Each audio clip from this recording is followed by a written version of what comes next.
Right, a while back, at the beginning of summer, Mike Palmer made me these knives. Now, it's a... Can we read that? Yeah, there we go. It's an Enzo blank. Enzo Trapper 115mm stainless steel. And Mike Palmer put the scales on. Now, I've tested the hell out of this knife and it is awesome. A lot of people don't go for the stainless because you can get a slightly better edge on high carbon, but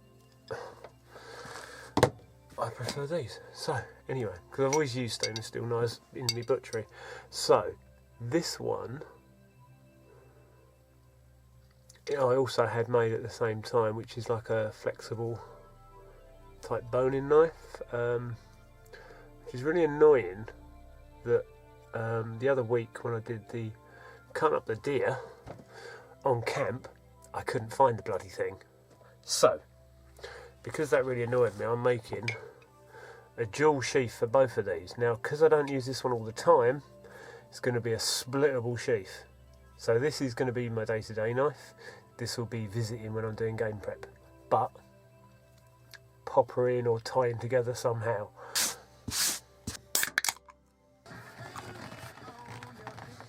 Right, this is wet, obviously.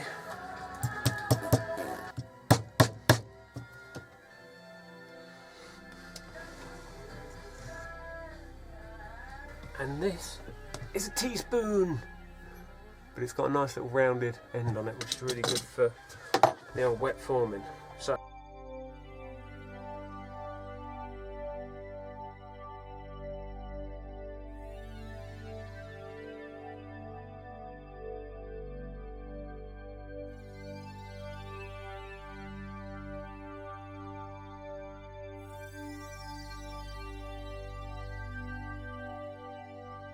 It's relatively flat that side, and then that should dry. Right, so that's just been chucked into the sink till it stopped bubbling. We're talking like not even a couple of minutes.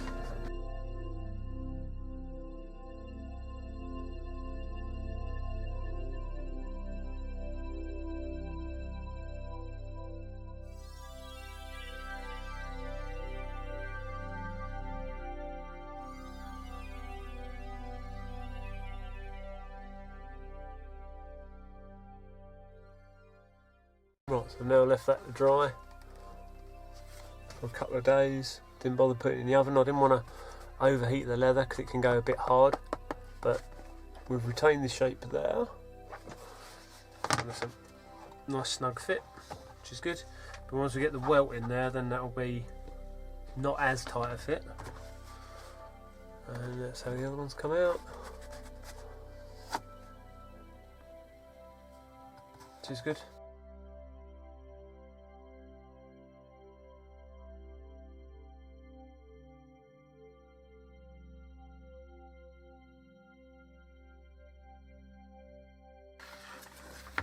Right, so when I put the welt in there, which is going to be this, so we go shiny side up, but the welt is going to extend to the edge of the sheath.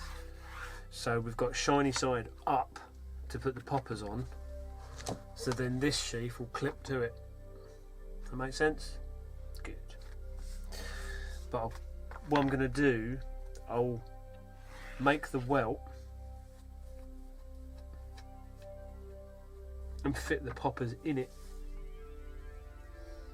Then when it's glued on, the poppers won't show on the back at all. So they're not going to snag on anything. So they'll be hidden inside the welt.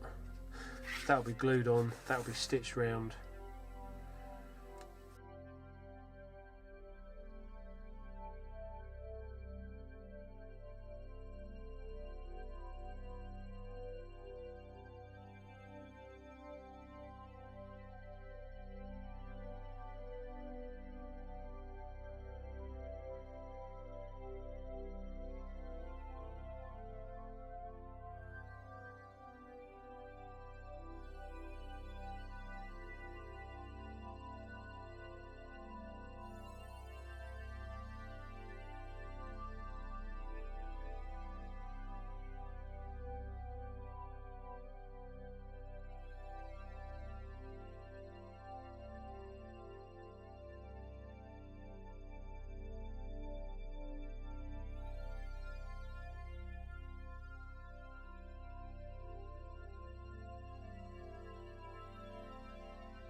So I can square that across there.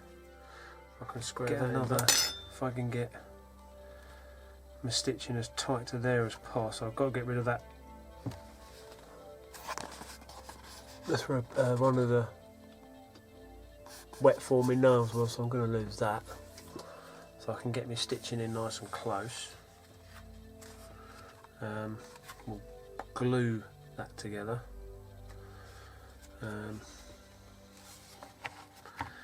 Round that corner. Then we've got to trim that back.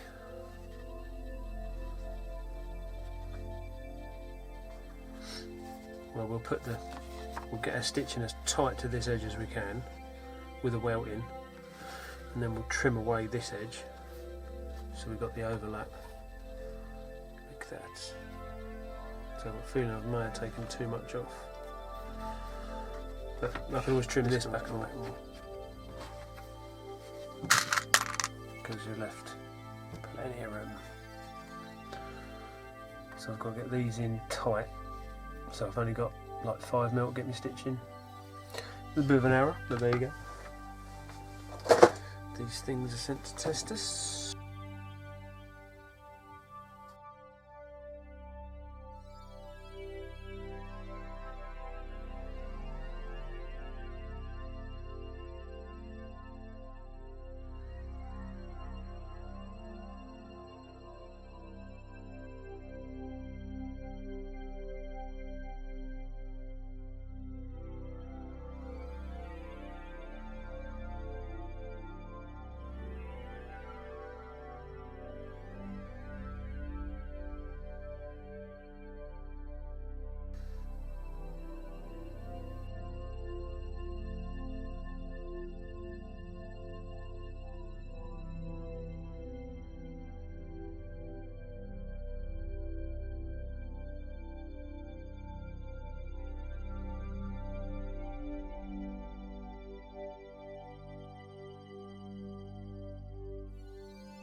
And that one's got a lot darker now.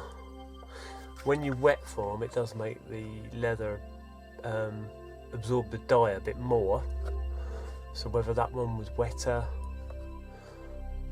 and that one wasn't, but I don't know.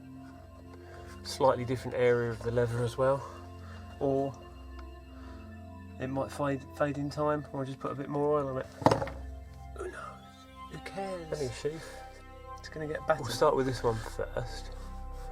Right, I'm going to punch all the holes through here. Then I'm going to sew it. Then,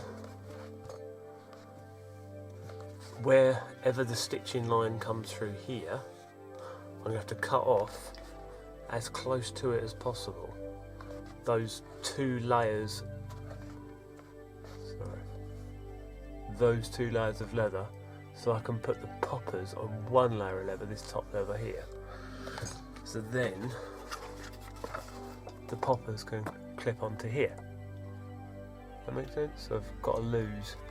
Obviously this has got to be shortened here, and then this bit goes in here, and the poppers will be fitted on there, and they'll be recessed in between the sandwich of the leather.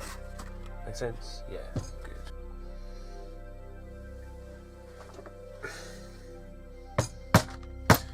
Right, so I've punched all the holes. I'm just going through with a bit of this is like leather polish, but it's also got wax in it, so it'll lubricate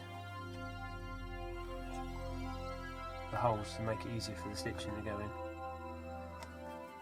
and it will protect it if it was to get wet in the future. I've dyed that side. I've just got to run a bit of dye into there. Cool. Got these tiny little makeup brushes.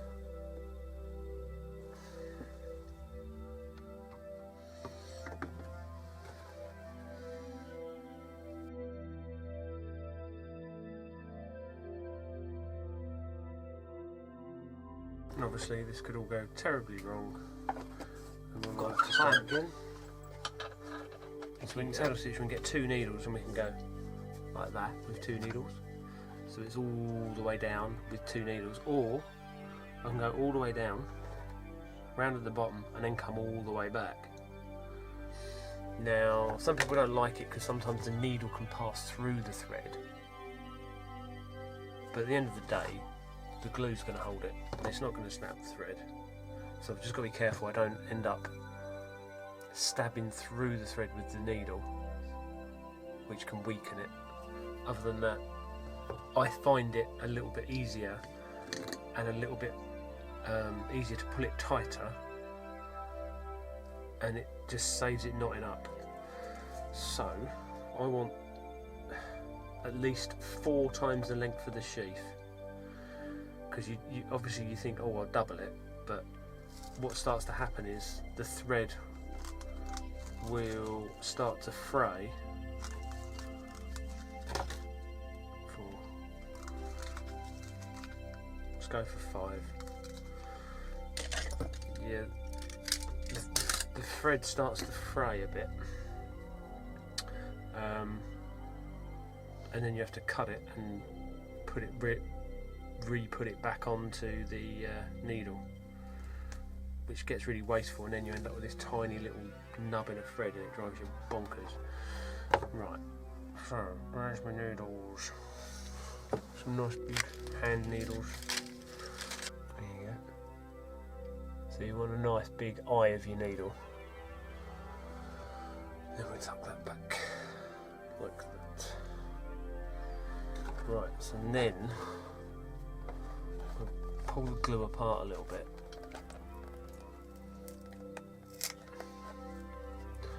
We want to go in here. There we go. Right, so we'll go in here. So then our knot is inside there, and then we can glue it, and then no one will be able to see the knot in the leather. Just pull that through. There's our knot there, and a little tail. So then when we come all the way back up, it'll be sorted.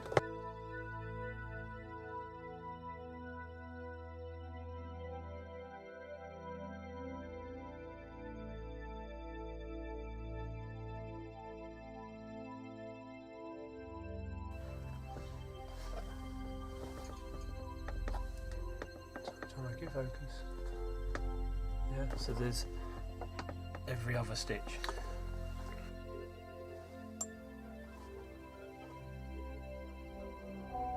Right, so that's all the stitching, and then the 2 come out there. So we need to tie those together.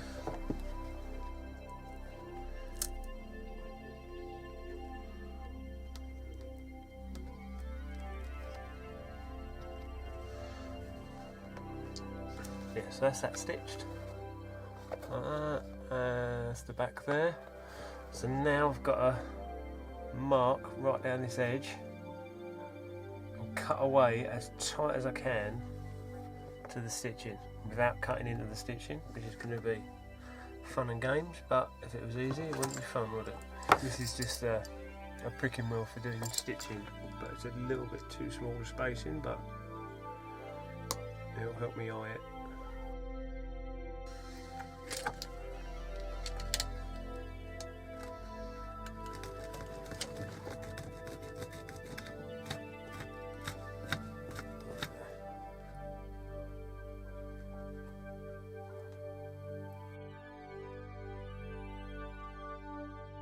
So I've got 4 holes made with the hole making punch, so that there's all the little bits of leather in there, all the little circles.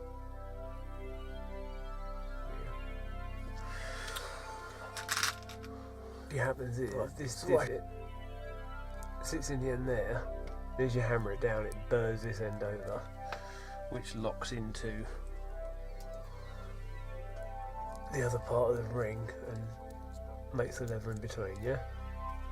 So it's steam forward. Put it on there.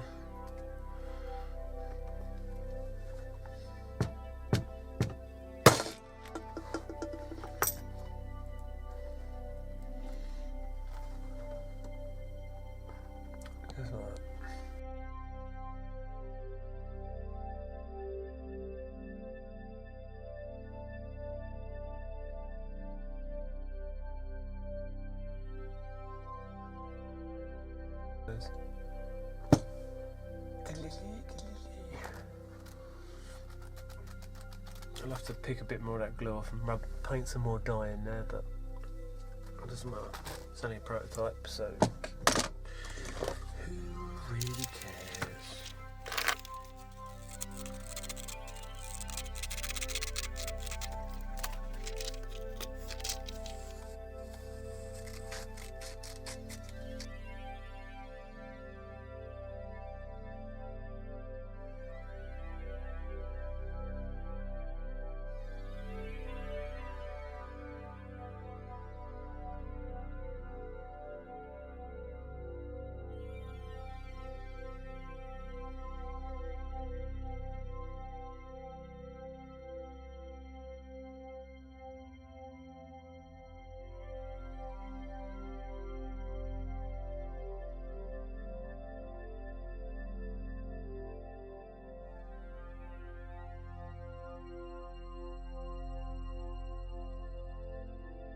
Right, pops on there, pops on there.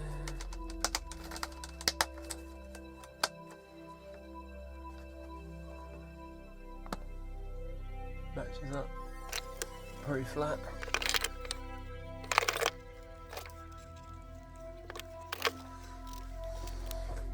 Okay guys, so that's gonna click onto there now. When you're really eager to get it sort of glued in and lined up like this, yeah, and you glue that piece of leather on top. I haven't glued this in yet, the top for stitching. What you really need to remember is it needs a belt loop. So I'm going to have to take it apart again, stitch the belt loop in, and then re-glue that bit on. These things are sent to testers. We'll put the ring on.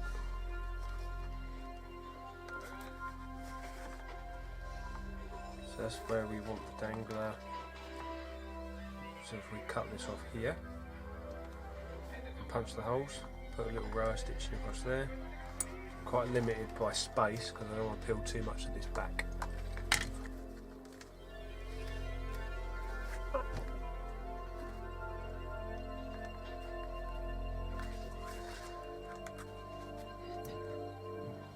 Now I can glue that back down and we'll be back to square one.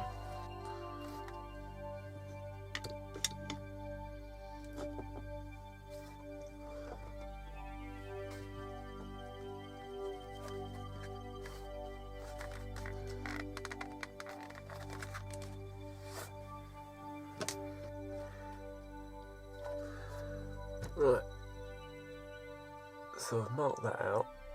If you notice, there's no marking here to here, because that's in the way. And I can't stitch around that, so I've got 4 here that I'm going to have to stitch, and then I'm going to have to start stitching from there around, if that makes sense. Which is a pain in the bum, but I moved it over. Well, one, it's a very thin tube, and 2, I moved it over so it was the balance point, because this knife is heavier than the other one because it's a thicker blade, so the balance point is off centre, but it's also right where the stitching line is. But you live and you learn, don't you? That's all the stitching I have to do, because obviously it clashes with that. But it's not the end of the world, because at least I've got the strength at the top here. I might have to run another stitch in here at some point if it starts to sag or pull. I don't think it will. Don't fall in out. So I've got that. You can see it coming down here, look. Donk. That really locks well, doesn't it? It's awesome. Right, I'll get these punched out and then I'll stitch that bit up.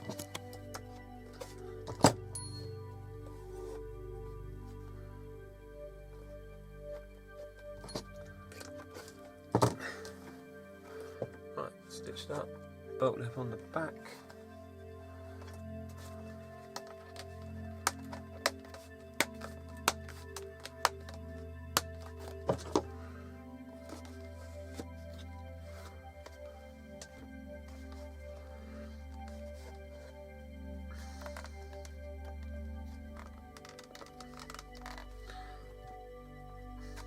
obviously it's going to flop like that. But I'm going to put another loop on here, that will go on the main loop. I'll just do some panning shots over it, and other than burnishing edges and fanning it about, dyeing little bits that I've missed, that is it.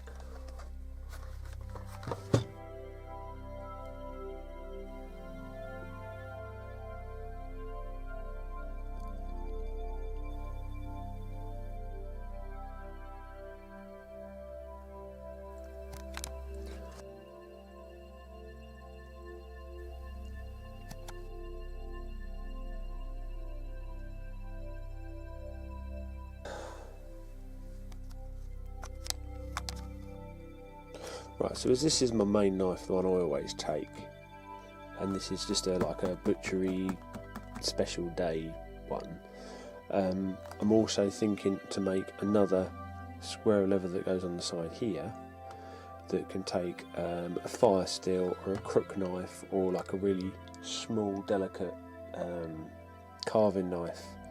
So if I'm having, you know, a wood carving day, I could take that, or a butchery day I could take that, or a firelighting day I could take fire rods and a little pouch with some tinder in. But yeah, make it like a more of a modular sheath. I think that would be pretty cool. So anyway, this is it for now, and I'll catch you on the next one.